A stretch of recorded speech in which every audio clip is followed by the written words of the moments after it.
Up next, we'll hear from Associate Head Coach Danny Freund, who is entering his 13th year as the offensive coordinator at North Dakota.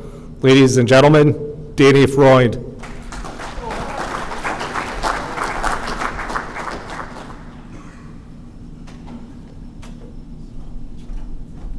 Good afternoon, everybody. You stay here long enough, they keep giving you new titles, I guess, so that's kind of cool. Just introducing the staff. Coach Kostic was up here. He also coaches our tight ends on the offensive side, so he does a lot. He coordinates the special teams, works with the whole unit there, and then he also coaches our tight ends. Coach Sam King from Grand Forks here, he coaches our wide receivers. Got a nice group there this fall. Coach Donnell Kirkwood is a new addition. His first year, he's done an excellent job with the running backs, bringing a lot of energy there. And then Coach Joe Pavlik coaches our O-line.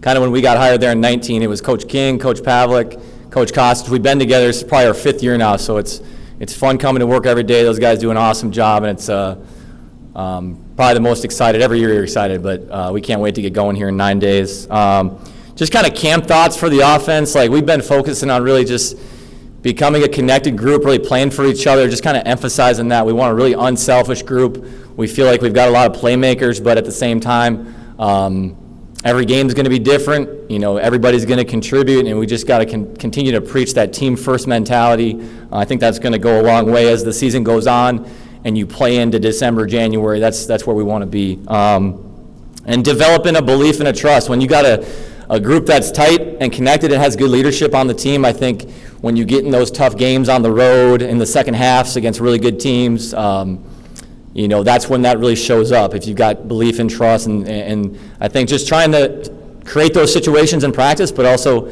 hanging out with each other, developing good bonds. And I think that starts in January. It doesn't start right now. It started January, February when you watch the guys work out. There wasn't a lot of, it's a group that really gets along. You can see that. They enjoy being around each other. They work hard. They push each other. So sometimes as a coach, that's the best. Having those player-led teams is really key. We named our captains yesterday, which is kind of cool. 3 guys on offense were named in that group of 5. Probably the first time this might have ever happened. We have a 6th-year senior, a 5th-year senior, and a 4th-year senior, whatever you want to call him with his COVID stuff, right? Donnie Ventrelli, he's in his 6th year. Took him about 2 years to stop bugging me to play D-line, you know. Once he got here, we recruited him out of Como Park. Tommy Schuster's a 5th-year guy. He'll be the 4th-year starter at quarterback. Talked to him for the first time in my life 2 days before the Wednesday signing period in February, and decided, hey, I want to play Division I ball. Showed up. So these guys are obviously invested. They've been here a long time. And then Bo Belquist is another captain, and we kind of had to sneakily recruit him a little bit to get him to the flagship, and we got him here, and we can't be happier about those 3 captains on offense. But like Coach Schwensfire said, it's a group that there's a lot of great leadership. Offensively, we use the terms attack, tough, discipline, all those things as we're talking to our guys, and I think they really embody that and done a great job this camp. We got 9 days here till we play Drake, so we're really excited about getting into that preparation and getting ready for the season. Just going by position group, really briefly, quarterback, Tommy Schuh. Every year I think he's elevated his game, and for us to take the next step as a team, he's got to continue to elevate that, whether it's completion percentage, touchdown interception ratio, leadership, using his feet. We're going to continue to stress that with him, and it's really good that he was named a captain because his teammates appreciate that leadership, and I think that's part of the growth of playing that position. Trey Feeney's had a good, strong, spring ball and fall camp. He's our number 2 right now. Simon Rumfo from Langdon he had an injury early in camp. He's coming back strong here in the last week and really pushing Trey. And then there's a young freshman from Wisconsin named Jerry Kaminsky. And really it's just how quickly can he pick things up. The talent is there, and we've been impressed so far as a staff with his growth. So every day for him is just an opportunity to get better and continue to push those guys in that room. Tight end, we feel good about the 4 guys that we've got coming back. Jaden Norby, Max Gunderson, Hayden Stay, Quincy Vaughn in the back there. He was in the quarterback group last year, and in the spring we made a move. Great teammate, wanted to get on the field more, and that transition to tight end has been more than we could have anticipated. He's running with the ones now. we'll jot out there versus Drake, and he'll get a lot of snaps, and we expect him to contribute a lot as a tight end, and also, in short yardage situations, playing some other positions, right? Mason South and Jack Irie are two young guys that have really, solidified the depth there, and then we feel good about our two young freshmen that have come in to play there, and they're doing a great job. At running back, it's really about development and depth.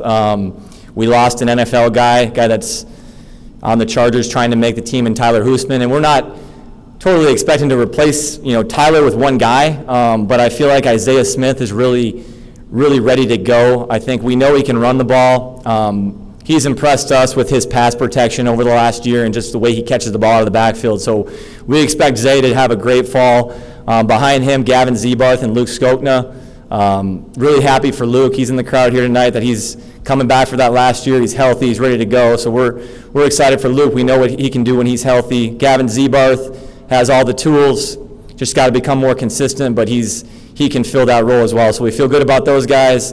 Grant Rumfo provides good depth there. Sawyer Seidel is a talented young freshman, and Donovan Hunt kind of round out that group. But Coach Kirk's done a great job with those guys, and they'll be ready to go. Wide receiver, obviously Belquist has made a lot of plays for us.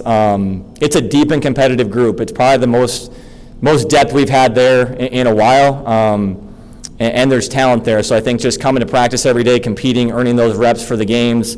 You look at the depth behind Bo, Jack Wright, Nate DeMontenac, Caden Dennis, Red Wilson, Wesley Eliador, Nick Cup for Elijah Klein. Like those 7-8 guys, I think they all have different skill sets, so you'll see them used in different ways, and we can probably play a few more guys at that position this year just to keep guys healthy. Sam Strandell, Noah Schaffner are two North Dakota kids that have really done a great job building depth there, and then some of the young guys are really talented. One from Fargo, Buchiri, you see him running around. He looks like a dude. Corey Ty is another one that played high school quarterback that can really run. If you've been to some of our practices, I think he's a guy that you maybe utilize down the road if you need to, because he's got a lot of skill. The last and most important group is the O-line. Okay, that's 5 of your starters every single time you go out there. 5 out of your 22 are going to play O-line, so you got to have great depth there. We feel that probably the strongest we've felt about that group. We did lose a couple centers from last year, one due to injury, one due to Peyton kind of retired, but we feel really good about Easton and Donnie and Cade and Sam, Braden Bryant, Seth Anderson, all those guys along the starting 5, and then we feel like there's probably 3 to 4 guys behind them that if we needed to, we could plug them right in right away. Don't want to name all these guys. There's 16 or 17 of them in that group, so we'll kind of get going here. But one named Ben Bucks is a young center that's got a chance. Trace Thaden is a kid that we moved from tight end to offensive tackle, and it's similar to Quincy's transition where it's like you thought it might take a semester or take some time to really get there, but he's proven that he can really play and potentially help us at tackle this year if we need it. So really excited about the group. Can't wait to get going next Saturday. 9 days from today. Appreciate you guys coming out. Thanks for the tacos in a bag. They were excellent, and we appreciate you. Thanks. Go Hawks.